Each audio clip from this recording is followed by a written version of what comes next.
మన మిత్రుడు చేతన్ గడి గారు చెప్పిన దానికి రెండు విషయాలు నేను జోడిస్తాను. మాంసం మనం తిన్నా తినకపోయినా ఆ పర్టికులర్ హోటల్కి వెళ్ళి నీ దగ్గర ఇది లేదా, హలాలు మేము తినము అని చెప్పి అప్లికేషన్ ఇచ్చి కంప్లైంట్ రాసి ఇవ్వాలి. పిజ్జా హట్లో కానీ మెక్డొనాల్డ్స్లో కానీ ఎక్కడికి వెళ్ళినా సరే మొహమాట పడే పని కాదు. ఎందుకంటే consumer is the king for them. If you start making noise they will adhere to your noise and they will.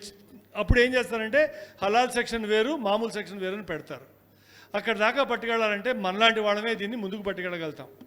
ఇంకోటి, ఇప్పుడు ఎక్కడ చూసినా కూడా మీకు సుబ్బారావు బిర్యానీ అని లేకపోతే భీమవరం బిర్యానీ ఇవన్నీ వస్తున్నాయి కాబట్టి ప్రత్యామ్నాయం మనకు ఉంది. ఇంతకుముందు గ్రీన్ బావర్చి, పిస్తా హౌస్ ఇటువంటి వాటికే వెళ్ళేవాళ్ళం.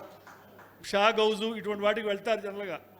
అవి కాకుండా ప్రత్యామ్నాయాలు వచ్చినాయి కాబట్టి మాంసాహారులు ఎవరన్నా ఉంటే బిర్యానీ కోసం వెళ్ళాలంటే కనుక ఈ ప్రత్యామ్నాయాల్ని పాటించండి. కపిల్ మిశ్రా గారు ఇది ఎమ్మెల్యే నవ్ ఇన్ ఢిల్లీ.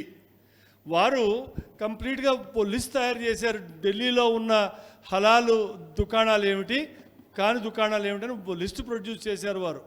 అటువంటి ప్రయత్నం మనం హైదరాబాద్లో కూడా ఒకటి చేయవలే. హైదరాబాదే కాదు, ప్రతి పట్టణంలో కూడా అటువంటి ఒక ప్రయత్నం చేసి ప్రత్యామ్నాయం ఏర్పాటు చేయాలి. వాళ్ళ భోజనం వద్దనట్లా, మన భోజనం కావాలనుకుందాం అనే ప్రయత్నంలో మనం మాట్లాడాలి తప్ప ఒకళ్ళని హింసించాలో ఒకళ్ళని బాధ పెట్టాలో మన ఉద్దేశం కాదు.